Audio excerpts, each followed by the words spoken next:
Good evening, guys. I hope you are all good. So, I think classes almost agide anta ankonತೀನಿ. Today I'll begin with current affairs. So, current affairs is one of the most important topic for your exam point of view.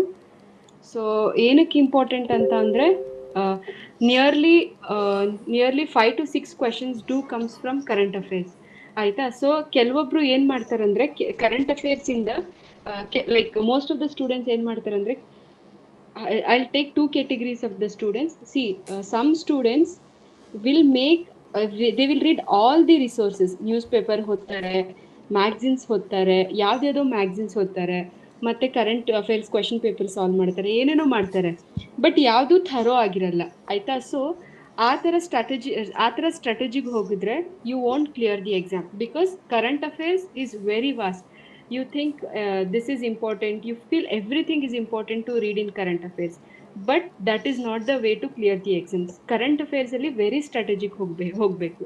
Say we have few resources. I'll tell you, like current affairs alli budget anta ide, Karnataka budget, economic survey ಮತ್ತೆ D Chandana. ಇಷ್ಟು ಮಾಡಿದ್ರೆ ನೀವು ಯಾವುದೇ exams, some ಎಕ್ಸಾಮ್ಸಲ್ಲಿ current ಅಫೇರ್ಸಿಂದ 15-20 questions current ಅಫೇರ್ಸಿಂದನೇ ಬರುತ್ತೆ. So ಈ 15 to 20 questions you can easily do just by following this two resources. And one more is Hindu newspapers. ಇಷ್ಟು ಮಾಡಿದ್ರೆ ಆರಾಮಾಗಿ ಕರೆಂಟ್ ಅಫೇರ್ಸ್ ಮಾಡ್ಬೋದು.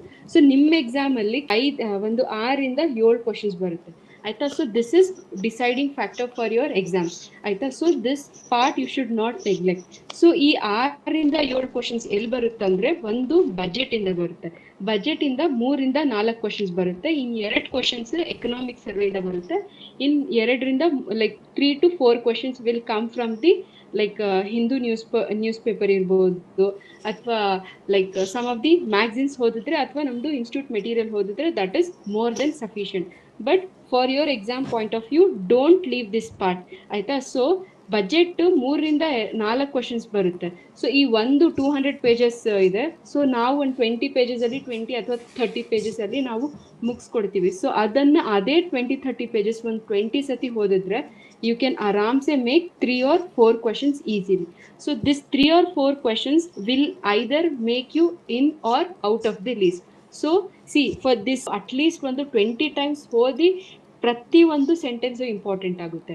So if you have a time, read the original copy of the budget and also go through the budget speech that is given by our chief minister. Okay, if ಎರಡು ಮಾಡಿ, and if you are not having a time, exam near ಬರ್ತಿದೆ ಅಂತ ಅಂದರೆ go with institute material. We have covered everything in detail. So one more thing is, see, budget is ಪ್ರತಿಯೊಂದು line ಓದಿ ಅರ್ಥ ಮಾಡ್ಕೊಳೋದು very important. Not just the other exam. ಬಜೆಟಿಂದ ನೇರವಾಗಿ questions ಬರುತ್ತೆ, ಅವ್ರು ಏನು ಆಲ್ಟ್ರೇಷನ್ ಮಾಡಲ್ಲ. ಜಸ್ಟ್ ಈ ಸತಿ KS ಎಕ್ಸಾಮಲ್ಲಿ ಒಂದು 6-7 questions directly only from budget has come.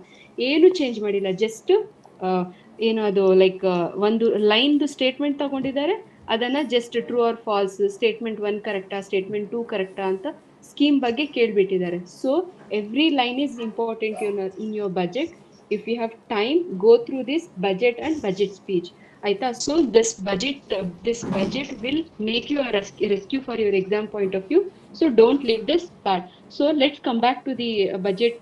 See, budget anta andre first we will go with introduction. Budget is nothing but revenue ಆಯಿತಾ. ರೆವಿನ್ಯೂ ಮತ್ತು expenditure. Revenue is nothing but ನಮ್ಮ ಆದಾಯ.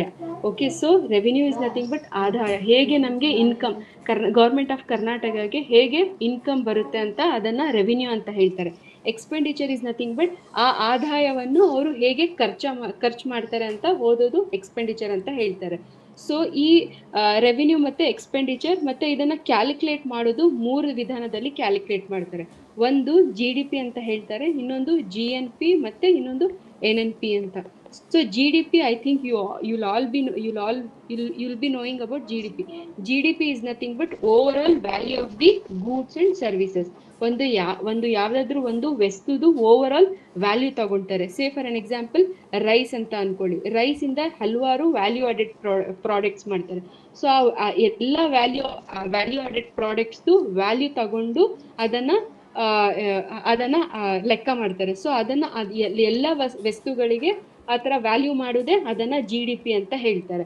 So G D P ಅದಾದ್ಮೇಲೆ G N P ಅಂತ ಹೇಳ್ತಾರೆ. G N P is nothing but G D P minus foreigners ಇರ್ತಾರಲ್ಲ, ಫಾರಿನ್ದು companies ಇರುತ್ತೆ ಆಯ್ತಾ. Foreign companies will be operated in India. So such companies income will be deducted from the GDP. So that is nothing but GNP. Then after GNP we have NNP. So NNP is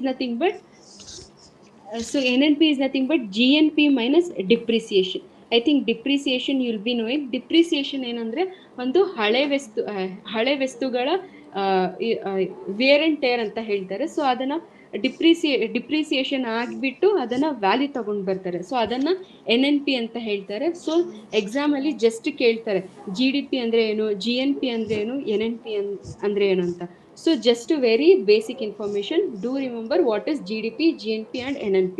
GDP is nothing but the overall value of the final goods and services that is generated within the country.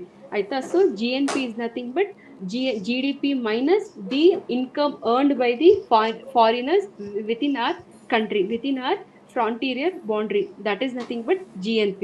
So the next one is NNP. NNP is nothing but GNP minus depreciation of the old goods and services is nothing but NNP ಅಂತ ಹೇಳ್ತಾರೆ. And again we have nominal GDP ಮತ್ತೆ real GDP ಅಂತ ಇದೆ. Nominal GDP is nothing but say for an example we have to calculate the GDP of the 2026 year. So ನಾವು 2025 G D P ತಗೊಂತೀವಿ. So ಮತ್ತೆ 2026 ಮತ್ತೆ 2025 G D P ಎರಡು ಹೋಲ್ಸ್ಬಿಟ್ಟು present G D P ಎಷ್ಟಿದೆ ಅಂತ ಕ್ಯಾಲ್ಕುಲೇಟ್ ಮಾಡ್ತೀವಿ. So ಈ nominal G D P usually they use to calculate the inflation of the country ಆಯ್ತಾ. One more we have real G D P. Real G D P is nothing but they will keep a base year ಆಯ್ತಾ. ಒಂದು base year ಅಂತ ಇಟ್ಕೊಳ್ತಾರೆ. ಸೇ for an example 2016 as a base year ಅಂತ ಅನ್ಕೊಳ್ಳೋಣ. So ಇದರಲ್ಲಿ ಈ year ಅಲ್ಲಿ ಎಷ್ಟು G D P ಇದೆ ಅಂತ ನೋಡ್ತಾರೆ. ಸೊ ಅಂಡ್ ಅಗೇನ್ ಈ ಕರೆಂಟ್ ಇಯರ್ ತಗೊಂತಾರೆ. Current year is nothing but 2026 ಆಯ್ತಾ. ಸೊ ಇವಾಗ ಈ ಇಯರ್ ಅಲ್ಲಿ ಎಷ್ಟು ಜಿ ಡಿ ಪಿ ಇದೆ ಅಂತ ಕ್ಯಾಲ್ಕುಲೇಟ್ ಮಾಡ್ತಾರೆ. ಸೊ ಅದನ್ನ ಈ ಎರಡು ಕಂಪೇರ್ ಮಾಡಿಬಿಟ್ಟು ನಮಗೆ ಸಿಗೋದೆ ರಿಯಲ್ ಜಿ ಡಿ ಪಿ ಆಯ್ತಾ. One more we have concept of G D P deflator ಅಂತ ಇದೆ. So G D P deflator is nothing but real G D P by nominal G D P, ಅದನ್ನು G D P deflator ಅಂತ ಹೇಳ್ತಾರೆ. So ಈ important 5-6 terminologies are most important for your exam point of view. Just ಕೇಳ್ತಾರೆ NNP ಅಂದರೆ ಏನು, G D P ಅಂದರೆ ಏನು, G D P at nominal price, G D P deflector ಅಂತ ಏನಂತ ಅಂದರೆ ಡೆಫಿನಿಷನ್ ಕೇಳಿಬಿಟ್ಟು ಅದರಲ್ಲಿ 4 ಸ್ಟೇಟ್ಮೆಂಟ್ ಕೊಡ್ತಾರೆ. So which among the following is right ಅಂತ ಆಯ್ಕೆ ಮಾಡಬೇಕಾಗುತ್ತೆ. So you have to choose the right answer. So be clearly know this definition. So budget is calculated through this terms like GDP, GNP, nominal GDP, then this real GDP. So